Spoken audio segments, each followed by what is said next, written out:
بیٹھے ہوئے ہیں تو وہ تو ملالہ صاحبہ کا تو ویسے میں بھی حیران تھا, میرے لیے بھی مطلب تعجب ہے اس خاتون کو یہاں سے جس طریقے سے ریسکیو کیا, جیسے اس کو یہاں پر لے کر ابھی واپس جب آئی ہے, وہ تو اسٹیٹ گیسٹ بنایا تھا, اس کو سب عزت اور تکریم بھی دی گئی. میں وہ بات کر رہا ہوں جس طریقے سے زخمی تھی, زندگی موت کی کشمکش تھی, اس کو ہیلی کاپٹر سے لے کر آئے راولپنڈی, یہاں اس کو ٹریٹمنٹ کیا, باہر لے کے گئے, وہاں پر اس کو آکسفورڈ میں ایڈمیشن مل گیا, سب کچھ ہوا. اور لیکن آج پاکستان کے ہی بیسیکلی مفاد کے برعکس بات کرنے والے پھر آج دنیا کی ان چیزوں میں آ گئی نا, وہ بھی بیسیکلی وہ خاتون اس طرح ہو چکی ہے کہ وہی اب ہماری نہیں رہی. وہ پاکستان کا نام ہے, پاکستان کا نام ضرور ہے, لیکن وہ انٹرسٹ اور پتہ نہیں کن کو سیف گارڈ کرنا چاہ رہی ہے, میں سمجھ نہیں. دیکھیں دہشت گردی اتنی ہوئی ہے پاکستان کے اندر, کیوں نہیں بات کی اس نے آج تک؟ یہ لوگ سوال کر رہے ہیں, یہ بلوچستان والا انسیڈنٹ زیادہ بڑا تھا, لوگ سوال کر رہے ہیں. ہاں یہ سوال بنتا ہے یہ کرنا. چلیں آگے بڑھتے ہیں ناظرین. جس وقت کیا حکومت خاص طور پر اپوزیشن جو الائنس ہے اور اس میں جو بڑی سیاسی جماعتیں دو, اس کے اوپر بات ہو رہی ہے بٹوین پاکستان تحریک انصاف اور جمعیت علماء اسلام, کیا معاملات آگے بڑھیں گے؟ سینٹر جو مرتضیٰ صاحب ہیں وہ کل ایک ٹیلی ویژن پروگرام کے اندر بتا رہے ہیں کہ ہم نے کس طرح آگے بڑھنا ہے. موقف تسلیم کیا جائے گا تو ہم آگے اکٹھے بڑھ پائیں گے, اور اشارہ یہ دیا گیا تھا کہ ہمیں آپ کی باتیں جو ہے وہ درست ہیں, ہم آپ کے ساتھ آگے بڑھنے کے لیے تیار ہیں, مگر وہ اس میں بھی ہم جو ہے وہ چاہیں گے کہ جو باتیں جو ہے وہ ہم پہلے کسی کے ساتھ چلنے سے اس کو تحریری شکل میں لے آئیں تاکہ کل کسی غلط فہمی کا امکان نہ رہے.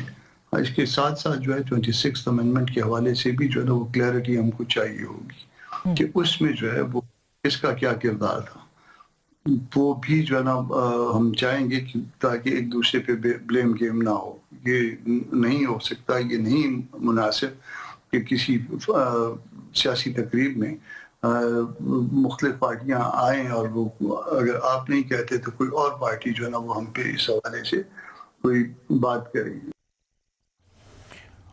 جمعیت علماء اسلام یہ کہہ رہی ہے کہ پاکستان تحریک انصاف کے ساتھ جو بھی ہم نے معاملات کرنے ہیں وہ ان رائٹنگ ہوں گے تاکہ یہ نہ ہو بلیم گیم بعد میں, جی ہم نے یہ کہا تھا تو آپ نے یہ کر دیا, آپ نے تو اس ایشو کے اوپر ہماری حمایت کرنی تھی تو پھر آپ دوسری سائڈ پہ چلے گئے.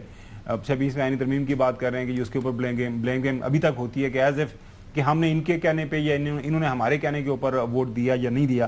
علی مین گنڈا پور صاحب, آپ کو پتہ ہے نا کہ سب سے بڑا مسئلہ جو ہے جو کانسٹیچوئنسی ہے مولانا فضل الرحمان صاحب کی, وہاں ان کو ہرایا تھا, جو ہے 2 دفعہ ہرایا ہے علی مین گنڈا پور نے. تو کچھ لوگوں کا یہ خیال تھا کہ پی ٹی آئی کی طرف سے سب سے بڑی جو ہرڈل ہے یہ smooth functioning between the J U F and P T I Ali Amin Gandapur صاحب ہیں.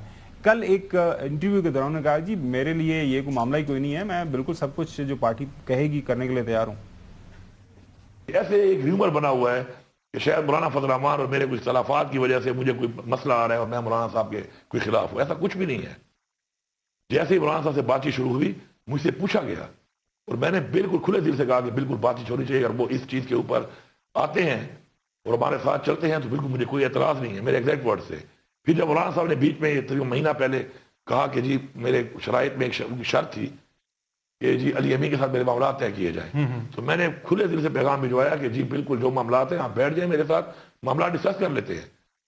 دیکھیں ایک جب بڑا کام آپ کر رہے ہوتے ہیں تو چھوٹی چھوٹی باتوں میں آپ کو, میں نہیں سمجھتا ہوں کہ میں اتنے چھوٹے ذہن کا آدمی ہوں یا اتنا چھوٹا کوئی پالیٹیشین ہوں کہ میں ان باتوں میں پڑھوں. میرے لیے عمران خان کی رہائی, اس ملک میں آئین کی بالادستی, اس ملک میں free and fair elections, democracy, اس ملک کے آئین کی پروٹیکشن زیادہ ضروری ہے.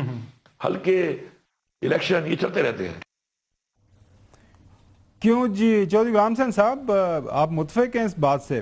بڑی کھلی بات کی ہے, وہ کہہ رہے ہیں کہ جی یہ تو معاملات چلتے رہیں گے, مولانا صاحب کے ساتھ معاملات ہم بہتر کریں گے. ان کا تو یہ موقع بڑا واضح آ گیا کہ بھائی میرا جو پارٹی کی پالیسی ہوگی میں نے اسی کے مطابق چل رہا ہے, وہ چلنا بھی چاہیے. اور یہ نہیں ہو سکتا نا. اب یہ نہیں فرض کریں خاور گورنمنٹ صاحب چینل کی ایک پالیسی ہے اس کے مطابق پروگرام چلا رہے ہیں, اگر ہمیں اتفاق نہیں ہے تو ہم گھر بیٹھ جائیں گے. لیکن چودھری صاحب مسئلہ تو یہ ہے نا کہ وہ جے یو ایف والے کہہ رہے ہیں کہ اسی تے بھائی لکھت پڑھت کرنی ہے تو اڈن لا اس دفعہ پہلے طرح نہیں. حرج کیا ہے, بالکل ٹھیک کہہ رہے ہیں, مطلب لکھت پڑھت ہو جائے گی اور لکھت پڑھت کے ساتھ ہی آگے معاملہ بڑھے گا. نہیں, دیٹ از فار بیٹر. جی بالکل ایسا ہونا چاہیے۔ ڈیڈ یو ہیئر علی من گڈھا پور صاحب بڑی واضح بات کی ہے دو ٹوکوں نے